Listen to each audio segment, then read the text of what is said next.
Oke, Assalamualaikum warahmatullahi wabarakatuh. Jumpa lagi di sini dengan Minjobs. Kali ini Minjobs bakal bagi-bagi soal lagi ya tentang PPPK Pengawas Koperasi jilid ketiga atau part ketiga. Nah, di sini khusus Minjobs buatkan yang sesuai dengan FR ya, karena di sini uploadnya insya Allah tanggal 19 Maret 2023 berarti sudah ada beberapa orang yang tes gitu di tanggal 16 sampai tanggal 19 Maret gitu. Nah, langsung aja kita simak soal-soalnya. Nah, untuk teknis pengawas koperasi sendiri itu sudah sesuai dengan SE atau Surat Edaran Menteri Pendayagunaan Aparatur Negara dan Reformasi Birokrasi ya. Nomor ini B275 tahun 2023.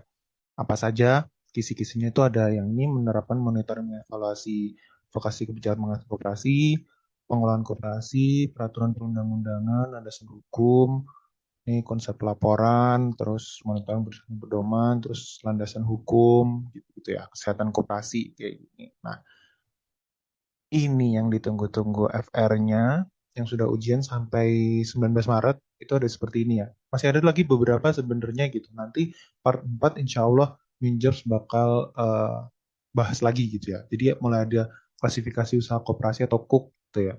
Tugas pengawas koperasi, rumus SHU, LHPKK, Permenkop 9 tahun 2020, pasal 4, laporan keuangan koperasi, itu terdiri dari apa kayak gitu. Tingkatan kesehatan koperasi, Undang-Undang 25 tahun 92 tentang perkoperasian ya, pasal 41 dan 45. Ini pasti keluar sih, karena kan undang-undangnya emang ini gitu yang berlaku. Undang-Undang nomor 8 tahun 2010 tentang pencucian uang, pengertian ROA, kewajiban anggota koperasi dan RAT berisi tentang, nah RAT berisi tentang apa kayak gitu. Teman-teman bisa cari ya, itu gitu. Terus ini Undang-Undang 25 tahun 92 ini apa masih relevan gitu. Kan sekarang udah ada undang-undang yang baru gitu. Ternyata masih relevan yang ini teman-teman. Karena kalau dilihat di JDIH ya, ini itu masih relevan daripada undang-undang yang terbaru. Yang kemarin itu masih kayak diperbincangkan gitu atau dibahas gitu, berlaku apa enggak gitu. Jadi terus ada yang lagi Cipta Kerja gitu, Undang-Undang Cipta Kerja. Undang Cipta Kerja pun dia kan sudah diganti dengan peraturan pengganti Undang-Undang Cipta Kerja kayak gitu. Nah, jadi teman-teman kalau nyari undang-undangnya itu tuh dilihat umpamanya Undang-Undang 25 tahun 92 gitu. Dilihat dulu di bawahnya, biasanya di JDIH itu di bawahnya, terus dilihat gitu, apakah dia itu ada dicabutnya gitu, atau mencabut, atau diubah sebagian kayak gitu. Jadi dicari terus sampai kelihatan akhirnya.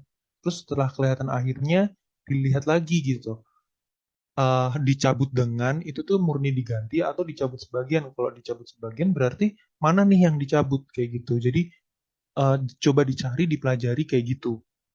Jadi kelihatan gitu, apakah memang ini masih relevan atau sudah enggak gitu. Atau sebenarnya relevan tapi beberapa sudah diganti dengan peraturan yang baru kayak gitu. Ya. Jadi pencucian uang tuh juga ada ini di Undang-Undang yang terbaru nomor 2 tahun 2023 itu ada nomor 1 tahun 2023 tentang pencucian uang tindak pidana ya. Itu ada terbarunya gitu. Terus apa aja yang berubah gitu tuh dijelaskan gitu. Karena sebenarnya ini masih berlaku tapi dicabut sebagian gitu. Ya, teman-teman ya. Jadi em, lebih teliti lagi dan lebih belajarnya tuh lebih kayak ngulik lagi gitu tentang undang-undangnya gitu ya. Karena keluar teman-teman ternyata ya di nanti seleksi P3K gitu. Oke, langsung aja soal satu. Soal satu ini sebenarnya jawaban dari soal yang PR kemarin ya, yang part 2. Tahapan pengawasan koperasi meliputi hal berikut kecuali persiapan pemeriksaan secara virtual, mumpung lagi daring-daring ya, populer ya, persiapan pemeriksaan secara langsung, pelaksanaan pemeriksaan, pelaporan hasil pemeriksaan, dan penerapan sanksi administratif. Yang mana teman-teman? Ya, jawabannya persiapan pemeriksaan secara virtual ya, karena walaupun sekarang masa-masanya daring, tapi tahap pengawasan koperasi itu harus secara langsung gitu, jadi dilihat langsung gitu, masuk ke dalamnya kayak gitu. Oke, itu tadi penjelasannya, boleh di pause atau di back lagi gitu untuk belajar. Laporan hasil pemeriksaan kesehatan koperasi atau LHP-KK paling sedikit memuat hal berikut ini kecuali ada apa jadi? Identifikasi koperasi, tujuan pemeriksaan, ruang lingkup pemeriksaan, kendala saat pemeriksaan, atau data umum koperasi. Yang mana teman-teman? Ya, jawabannya adalah kendala saat pemeriksaan ya. Kenapa? Karena laporan hasil pemeriksaan kesehatan koperasi itu intinya ini. Identitas koperasi, tujuan pemeriksaan, ruang lingkup pemeriksaan, data umum koperasi, dan substansi hasil pemeriksaan.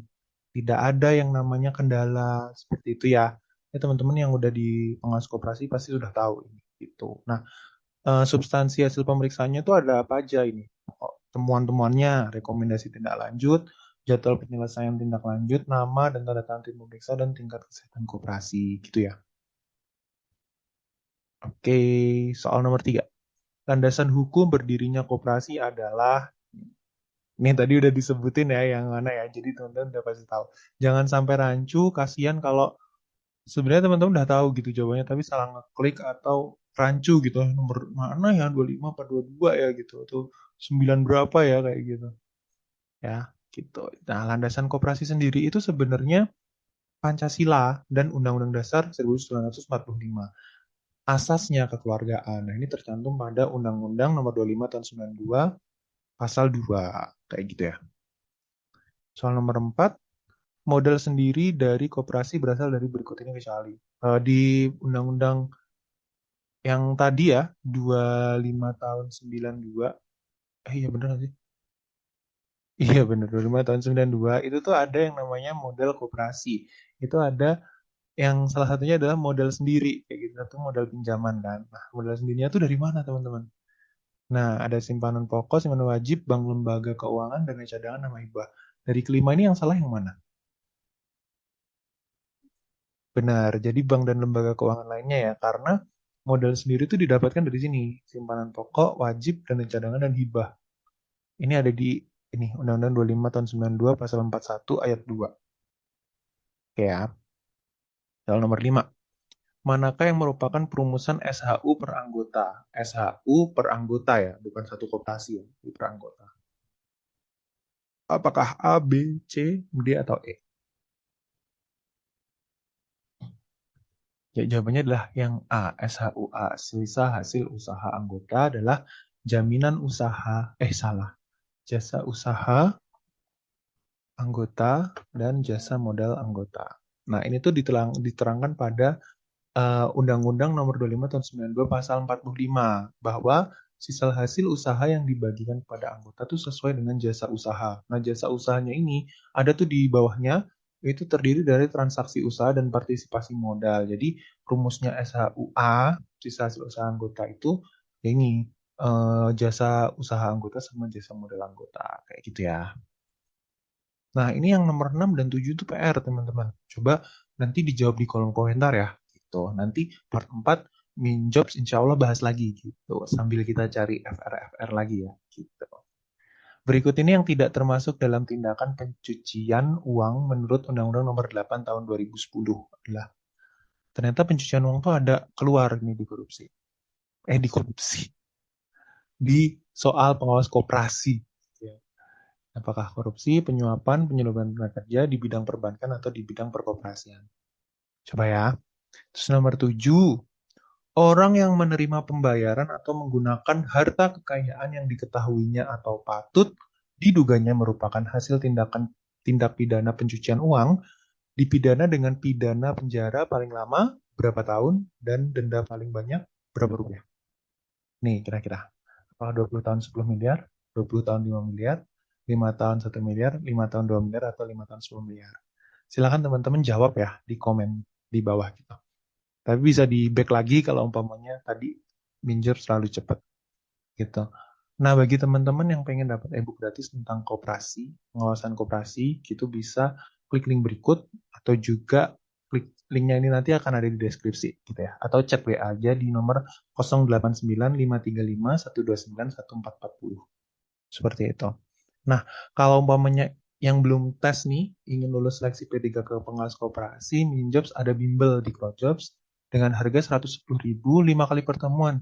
Dan itu sudah dapat modul, sudah dapat tryout, eh, ada secara daring ya, dari 1 sampai 1,5 jam, terus langsung nih dibimbing oleh PNS di pengawas koperasi. Jadi bisa tanya-tanya langsung, terus eh, sharing gitu. Apa aja sih soal yang keluar biasanya di pengawas koperasi kayak gitu. Terus kalau ada FR jawabannya gimana sih kayak gitu. Nanti biar dibahas sama tutornya langsung. Jadwal kelasnya itu di minggu depan tanggal 19 salah. Tanggal 20 sampai tanggal 24.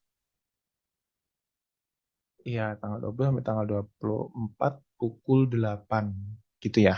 Nanti diedit. Dua, pokoknya minggu depan gitu, mulai Senin gitu. Jadi kalau join, cepet-cepet WA admin ke sini gitu ya. Atau teman-teman pengen ikut tryoutnya aja nih, karena sekitar minggu depan sudah mulai ujian, itu bisa langsung hubungi aja WA di bawah di deskripsi untuk dapat promonya. Itu aja teman-teman. Untuk part 3 ini terima kasih. Assalamualaikum warahmatullahi wabarakatuh.